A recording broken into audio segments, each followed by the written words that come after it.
Hello students, welcome to first lecture of chemical bonding and molecular structure. So as the name suggests, we will discuss about chemical bondings and then molecular structures. In chemical bonding part, mainly we are going to discuss different type of laws of chemical bonding and how these type of chemical bondings occurs and why these type of bondings occurs, why some molecules has four bonds or some atoms forms four different bonds while some other atoms forms only three bonds, while other can form one bond, two bond, three bond, five bond. That means multiple different type of bondings. So why these type of different type of bondings occurs and what are the laws and type of bonds we are going to discuss in first part, chemical bonding. Then in molecular structure, we are going to discuss about the shape of molecules. Because of different type of arrangements and different type of sharing of orbitals, molecules gains different type of shapes. So depending on the sharing of different type of orbitals, we will try to predict shape of molecules. So as we know, matter is made up of one or more different type of elements. Under normal condition, no other elements exist as an independent atom in nature except noble gases. However, a group of atoms is found to exist together as one species having characteristic properties. Such a group of atoms is called molecule. Obviously, there must be some force which held these constituent atoms together in the molecule. Simple example, suppose initially we have hydrogen gas and oxygen gas. As we know, hydrogen can combust and oxygen is combustion supporting gas. When these two gases combines with each other, they form water, and water has extinguisher properties. So something is happening between the oxygen and hydrogen atoms which are holding them together and also changes their chemical properties. Now hydrogen and oxygen do not behave separately, but they will behave as a single entity. The attractive force which holds various constituent atom ions etc. together in different chemical species is called chemical bond. We have different type of bondings. We already know the types of bond, but in this case we are going to deep inside. So since the formation of chemical compound takes place as a result of combination of atoms of various elements in different ways, it raises many questions. Why do atoms combine? Why are only certain combinations possible? Why do some atoms combine while certain others do not? Why do molecules possess definite shapes? To answer such questions, different theories and concepts have been put forward from time to time. These are Cornelius approach, valence shell electron pair repulsion or VSEPR theory, valence bond VB theory, molecular orbital or MO theory. So we are going to discuss these theories in this unit. The evolution of various theories of valence and interpretation of the nature of the chemical bond have closely been related to the developments in the understanding of the structure of atom, the electronic configuration of elements and the periodic table. So in this unit mainly we are going to discuss different type of theories which explains bonding between the atoms. Some theories are unable to fulfill all of the requirements. That's why we need better theory. That's why we will move on next theory step by step. Okay, so initially we will discuss the simplest theory which was we have in earlier times. Then we will move on development in those theories. Every system tends to be more stable, and bonding is nature's way to lowering the energy of the system to attain stability. So as we know, stability and energy, they are inversely proportional. If stability is more, it represents energy will be less, and if energy is more, it represents stability will be less. So how nature decreases the energy or increases the stability? So simple answer is bonding between atoms. So we can say that if atoms are combining to form a specific type of molecule, it is actually decreasing their energies. Suppose we have five different atoms in their atomic state, and all of these five atoms combines to form a single molecule. So overall energy of five atoms will be greater than energy of molecule formed by these five atoms. That means during this formation from atomic state to molecular state transformation, they will release energy. So our first rule is Cossel-Lewis approach to chemical bonding. In order to explain formation of chemical bond in term of electrons, a number of atoms were made, but it was only in 1916 when Cossel and Lewis succeeded independently in giving a satisfactory explanation. They were the first to provide some logical explanation of valence which was based on the inertness of noble gases. Lewis pictured the atom in the term of positively charged kernel, the nucleus plus inner electrons, which is called kernel. We will picture an example to understand this point. Suppose you have sodium atom. So in case of sodium, we have electron, protons and neutrons, and all of them will be 11. That means 11 electron, 11 proton and 11 neutrons. But one of these 11 electrons is present in outermost orbit or valence orbit, and remaining 10 are present in inner orbits.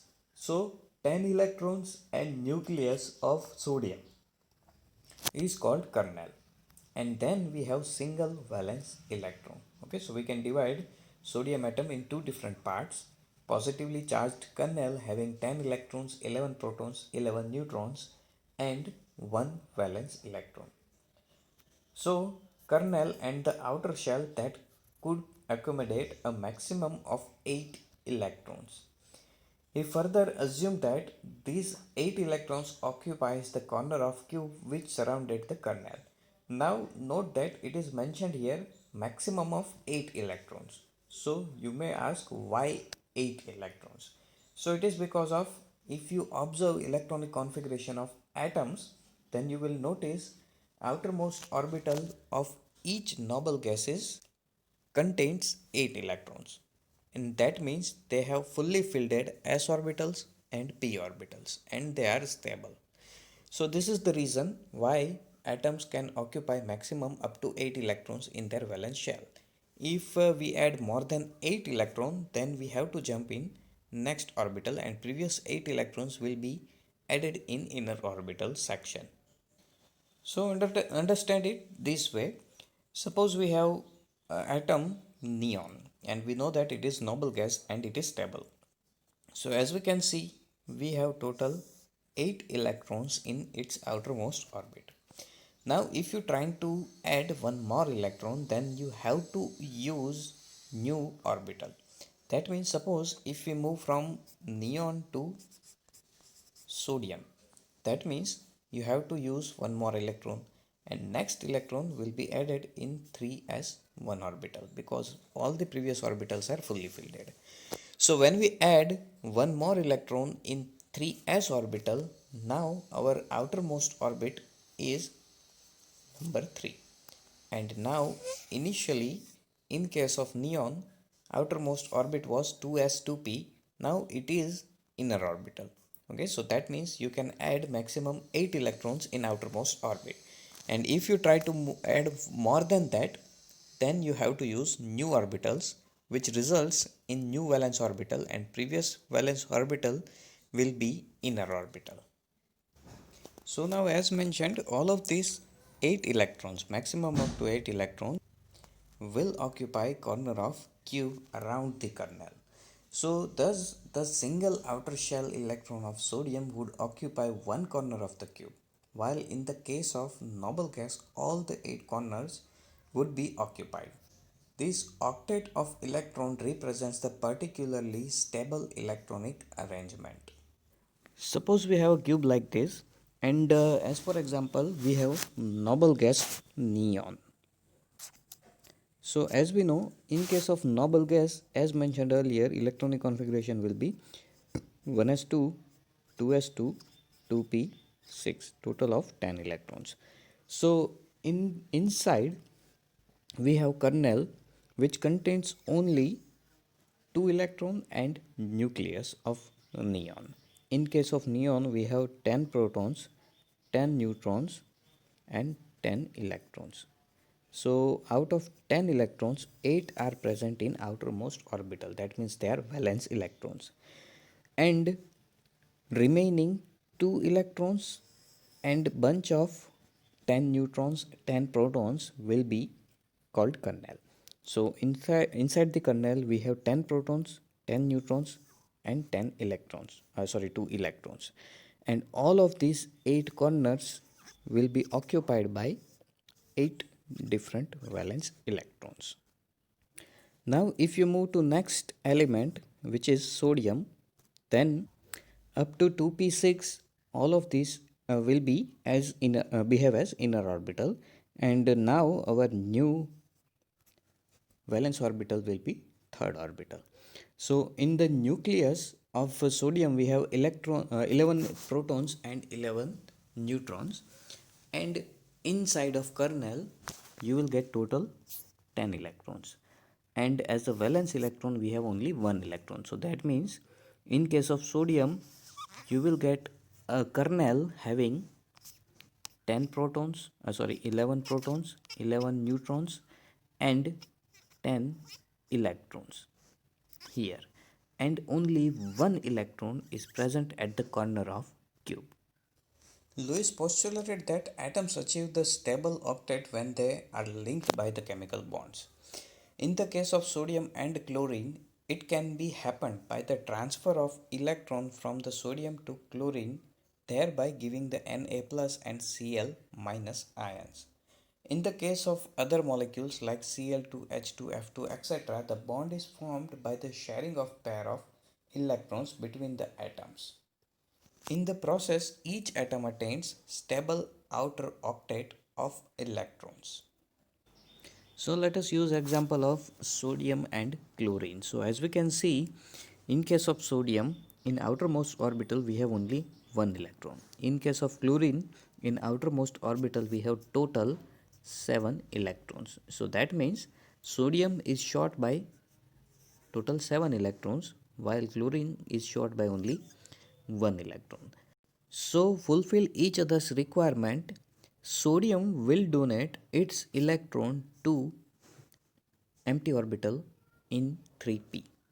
So if it donates, then the 3s orbital will be empty and no need to mention it. Now one electron is removed from the sodium, so sodium will be positive and one electron is added in chlorine. So now chlorine contains total 6 electrons in 3p orbital.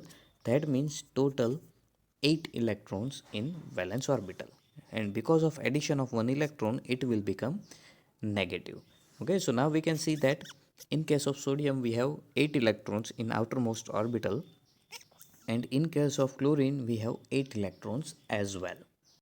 In case of two chlorine atoms, when they combine with each other, they will share 1 electrons of each.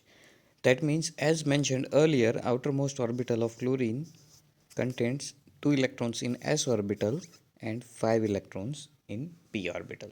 So chlorine is short with 1 electron only. So second chlorine also contains similar situation, 2 electrons in s orbital and 5 electrons in p orbital. So both of them will contribute their 1 electrons in chemical bonding. So they will share their 1 electrons each. So both of these two electrons shared between two different chlorines will be present between two different chlorines at the same time.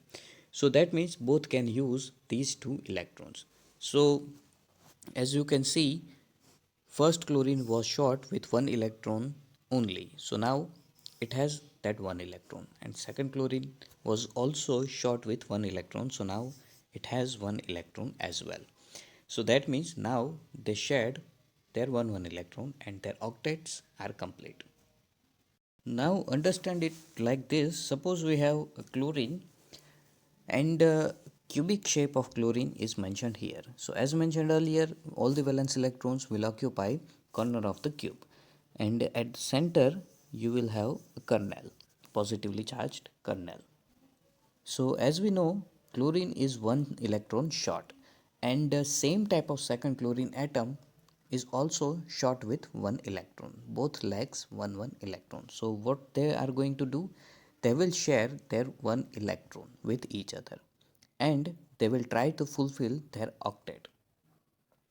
So they will be bonded like this, and in this empty space between both of these chlorine atoms, step by step electron of each chlorine will be present. That means, suppose initially this electron will fill this empty space and then it will return at its initial location, and then electron of second chlorine will fill this place and then it will return at its initial location. So step by step these type of sharing will occur from both of the chlorine and they will fulfill each other's requirement. That means they will complete each other's octet. Hope you get your first point, Kosal-Lewis approach and how they explained chemical bondings. So this is actually basic and simple explanation of chemical bonding. It is not applicable for each and every molecule we know, but in initial time it was sufficient to explain chemical bondings between the atoms and why atoms combines with each other. And it also has fact that all of the atoms are trying to fulfill their octets. They are actually trying to complete their octets just like noble gases, either by losing electron like sodium or by gaining electron like chlorine, or by sharing electrons with each other like between two chlorines or between two hydrogens or carbon and hydrogen in methane. We will discuss the next points in next lecture, and if you find any difficulties feel free to ask.